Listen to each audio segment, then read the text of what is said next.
सर्वांना नमस्कार। आपल्या अतिशय कमी कालावधीमध्ये प्रसिद्ध झालेल्या भटकंती या चॅनलमध्ये आपल्या सर्वांचं सहर्ष स्वागत।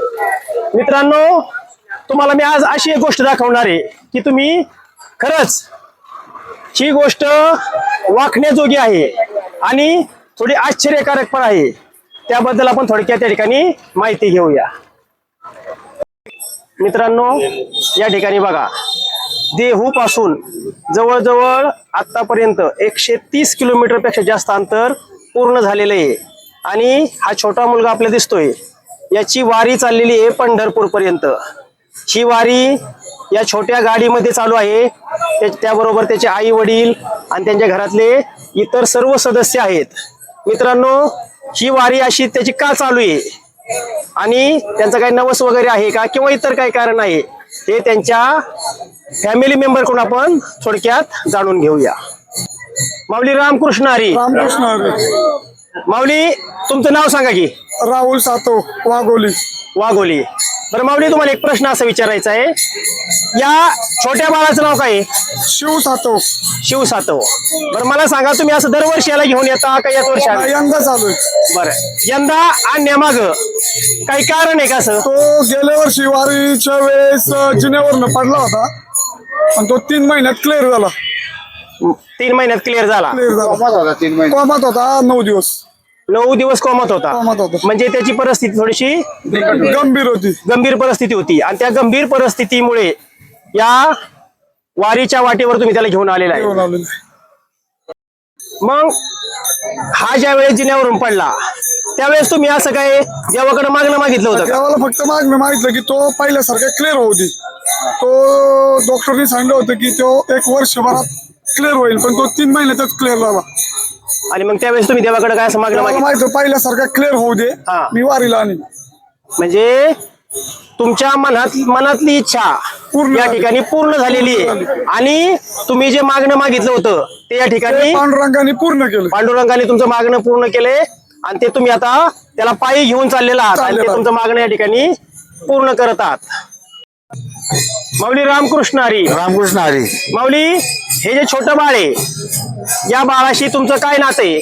तो माझा पुतण्या आहे, हा नातू आहे, मी त्याचा आजोबा आहे। आजोबा आहे। बरं, तुम्ही त्याला वारीला काय घेऊन आलाय हो? तो जिन्यावरून पडला होता, रुबीला 3 महिने तो हॉस्पिटलला होता, सुदैव नव्हता, कोमात होता। त्या टायमाला आम्हाला वारीला पण येता आलं नाही। गेल्या वर्षी आम्ही देवाकडे मागणं घातल्याचं बरं होते, त्यामुळे आम्ही यंदा त्याला वारीला घेऊन आलो। म्हणजे गेल्या वर्षी वारीतच ही घटना घडली? वारीतच वर्ष झालं। त्याच वेळेस तुम्ही काय केलं? त्याच वेळी देवाला पांडुरंगाला साकडं घातलं की आमचं हे छोटं बाळ लवकरात लवकर बरं होऊ देईल आणि ते मागणं तुमचं पूर्ण झालं, त्यामुळे तुम्ही वारीला येता। वारीला। माऊली रामकृष्ण हरी। रामकृष्ण हरी। माऊली, मला सांगा, हे जे छोटं बाळ आहे ते तुमचं कोण आहे? ते आमचं पंतू आहे। तुमचं पण मावस जावचं म्हणजे मावस। मला सांगा, आता गेल्या वर्षी ऐन वारीच्याच काळात या बाळाला येताना जिन्यावरून पडला होता, त्यावेळेस त्याची परिस्थिती कशी होती? त्याची परिस्थिती एकदम भंगीर होती, गंभीर होती। ती दवाखान्यात होता। त्याच्या वडिलांची जवळजवळ 20वी वारी असेल, ती वारी त्याची खटली तिथं, म्हणून त्याला घेऊन आला। बोलला तो की मी त्याला घेऊन येतो। म्हणजे जवळजवळ याच्यापूर्वी यांनी 20 वाऱ्या केल्या होत्या। 20 वाऱ्या केल्या हो। आणि गेल्या वर्षीची वारी खंडित झाली आणि वारी खंडित झाली आणि त्यावेळेस साकडं घातलं गेलं पांडुरंगाला की आमचा पंतू नीट होऊ द्या आणि आम्ही त्याला घेऊन येतोय।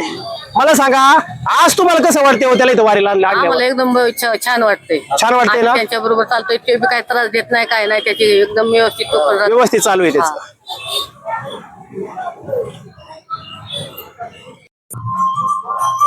माऊली रामकृष्ण हरी। रामकृष्ण हरी। माऊली, तुमच्या नातवाचं नाव काय?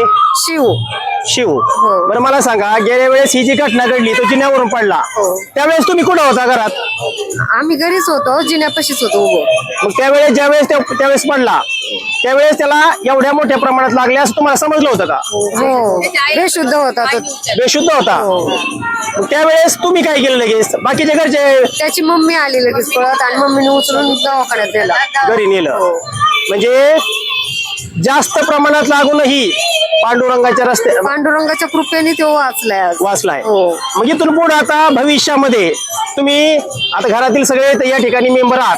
त्याची मम्मी सध्या पुढेच पायी चालत आहे, बरोबर ना?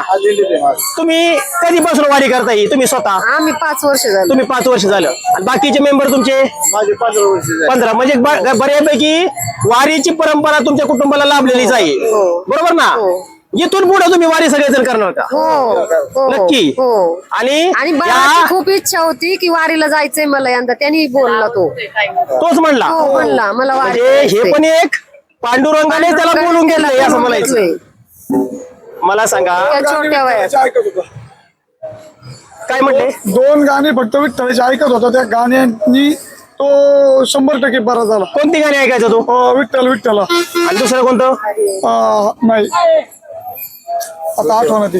बरं ठीक आहे. म्हणजे विठ्ठलाची 2च गाणी तो ऐकायचा हो. आणि ती गाणी त्याच्या म्हणजे पूर्ण त्याचं हे झालं, मानसिकता त्याची बदलली आणि तो स्वतः म्हणायला लागला की मला वारीला जायचंय. हो, प्रतिकार शक्ती त्यातून तयार झाली. तो नीट झाला, चालू लागला, बोलू लागला, ऐकू लागला.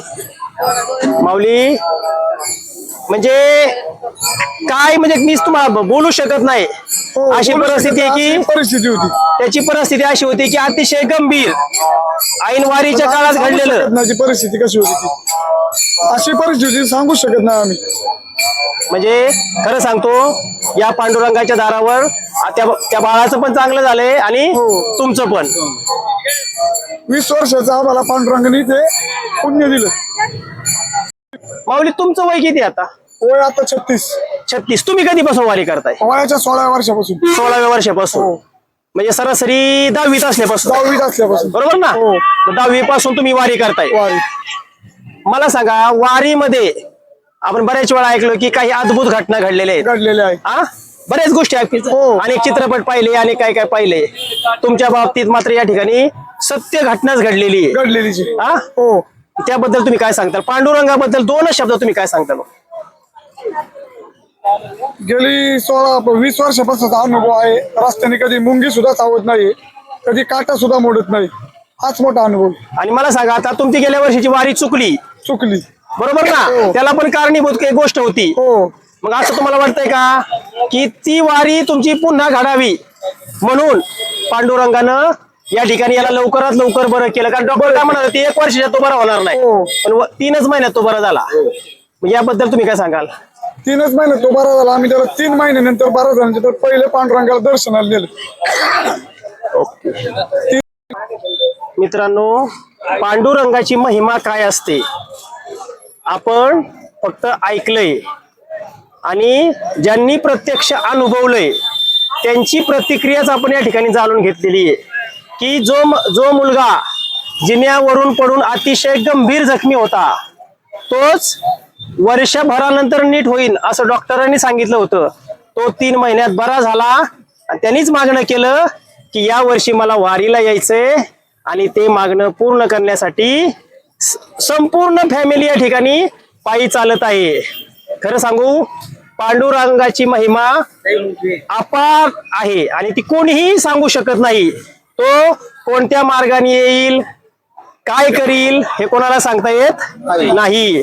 म्हणूनच एवढा मोठा समुदाय हा वारीला चाललेला आहे आणि महाराष्ट्रातील तमाम जे घरी बसून फक्त पाहत असतात त्यांना माझी कळकळीची विनंती आहे मित्रांनो, खरंच वारीचा अनुभव एकदा तरी घ्या. वारी सारखं सुख या जगात कुठेच नाही. सर्वांनी बोला पुंडलिक पंढरनाथ भगवान की जय. ज्ञानेश्वर महाराज की जय. गुरु संत तुकाराम महाराज की जय.